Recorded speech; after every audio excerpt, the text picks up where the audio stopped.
Welcome in. It is day 228, and you're speaking to the Meeples Champion. And today we're going to be going over a co-op game. This is a game I played about 6 or 7 years ago. I gave it a few different tries. I was really hoping this would catch for me. It wasn't for me. I'm not a big co-op player, and this one is one of the more aggressive when it comes to being in a co-op game. The game is called Forbidden Desert.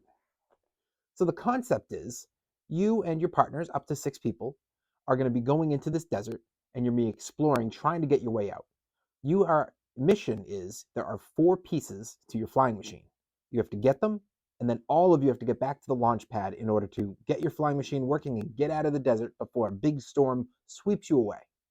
Now, during the game, you're going to each be moving around. You have 4 actions, which include your movement, your ability to pick something up, your ability to pass something off. If stuff's been covered by the storm, to uncover the desert. You're going to have the ability to drink water, but you're going to have to look out because not only is the sand cards moving things, including you, and piling up sand, but there's also the possibility that you're going to have things that rise the storm, which means more cards get drawn when it's time for the sand to come out. And if you ever reach the top, you lose. Or there are other cards that are essentially going to be just having an extreme storm, and when all of those has come out, you also lose the game. On top of that, if any of your players ever run out of water and die, the whole group loses. So it's a very group-centric and quick-moving game. You need to work together and be careful. That being said, what is an issue for me with this game is the fact that this tends to be in my opinion, more of a solo player game. And the reason I say that is, of every game I've played that's co-op, this was the biggest offender of somebody at the table essentially is just playing by themselves and telling you what to do. Every time I've tried to play it, somebody takes team lead and they go, okay, we need to get this. Somebody go over there. Okay, somebody's in the desert getting covered by sand. You go cover them here. All right, I'm having an issue with the storm rising too much. We need to make sure we're getting the sand down. I need you 2 over there. And essentially they just tell you what to do. And at the end of the day, it's like, well, then we're not really playing. And yes, I'm sure there are people who have either don't mind having a team captain type atmosphere, or who play this game and they don't have that worry. There's nobody who takes charge like that. But it's the reason I'm not a huge co-op fan. It's one of the bigger offenders for me. And that particular issue has run way deeper in this game than any other game I've run into before when it comes to co-op. I've tried other co-ops, and while I'm not a huge co-op fan, have enjoyed them because it's not as easy for somebody to take the lead. This one, it is extremely easy. So you really have to hope you have nobody like that in your group, because this is inviting them to do that. That being said, why don't we jump in and let's judge this game specifically on our 7 categories.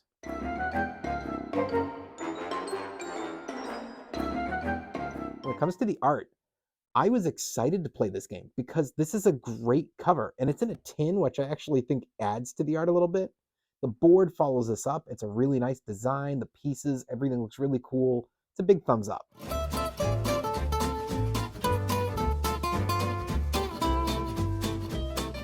The components follow right up with the art. It's really good cardboard for all the layout of the randomness of the desert. It's nice plastic pieces to put together this airship that you're trying to get out on. You know, you're pulling out your pawns, which are wooden. You've got your cards, which are good condition. It's a thumbs up. Your price. This game is massively available. You're going to find it at Targets, Barnes & Noble, Walmart. You're going to find it at Newbury Comics. You're going to find it in 5 out of 5 board game stores. And it's not that expensive. It's about $40. It's not bad at all. I think that if you're into a co-op game, the price is totally worth what you're getting in this box. Thumbs up. Your difficulty. I think that the difficulty comes in where if I'm playing as kids, I don't know that this game is going to be that easy. They may get confused. I'm not saying they can't enjoy it, but I feel like they need an adult lead. If you're playing as a beginner, I think you can be okay with this game. And if it's all beginners, that might actually help to kind of get rid of somebody taking the lead. But then once you get into that, your experienced and your expert players, that's where it becomes an issue of somebody's going to take the lead. And that's where it's an issue for me. I feel like you can enjoy the game at those levels, but somebody's probably taking the lead more at those levels because they know what they're doing. And that is kind of what your big issue of running into is. So for me, the difficulty is really that. So it's up to your group. And with that being said, that means to me the difficulty in general is not an issue. Yes, you can play it as an expert, an experienced, and a beginner, and all three levels can enjoy the game. It's just kids that can't enjoy it, I think, from the get-go. But it's knowing the individual players and who's that kind of aggressive take the lead player that makes that a question. So I'm going to give it a thumbs up.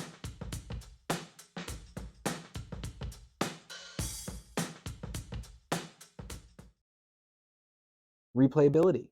So I think that this game has replayability. One of the things is that the game can cause you to lose very quick. So you might have replayability because you lose 2 or 3 games in like 5 minutes, 10 minutes, 15 minutes, and you're just replaying until you can have a game that starts going well. The flip side is, even if you don't die, a winning game still doesn't take that long, maybe 30. It says 45 minutes on the tin here. I mean, I think that's fine. You can get a couple games in a row. It's a game that you can enjoy that way. And it's nice because you can change up the roles. So I feel like for replayability, it's worth it for that reason. So I'm going to give it a thumbs up.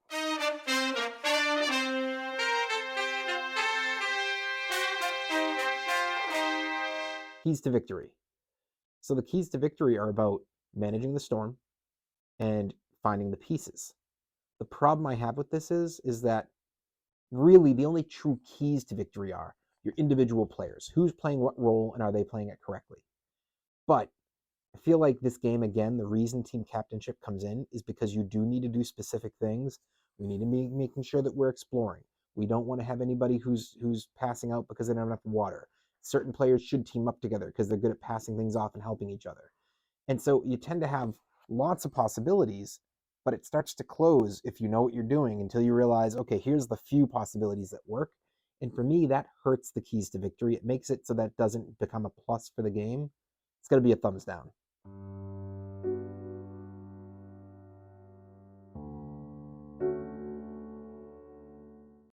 Unique. Is the game unique? No. As we're going to see not long from today, there's another game called Forbidden Island that also does this.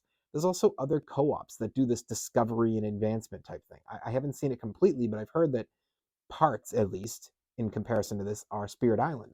So there are many co-ops that do this explore, find, and like trying to complete an objective before something wipes you out. It's not original. It's got to be a thumbs down. Overall, what do I think? I think if you are a huge co-op fan, add it to your collection. No question, you'll love it. It's a great produced game. It's a well-played game for people who are into that style. If you enjoy a co-op, but you don't want to have too many, I still think this is one that you should at least play because it probably could be a top consideration for you. But if you're not a co-op fan, or if you like co-ops but you only play a couple because you don't like it when somebody takes charge, I don't recommend this for you. This is a very easy game to have a take charge mentality in, and that mentality is what kills a lot of co-ops off for me. A co-op that has generically stuff that I like, and then I go, shoot, they're inviting for a team lead, and that's why I don't like it now. Well, it has been day 228, and we've been talking about the game Forbidden Desert. And you've been speaking to the Meeples Champion. Like, share, subscribe, and check down below in the description. I'll be adding in an Amazon link in case you want to get this game for your collection. Until next time, I'll talk to you tomorrow.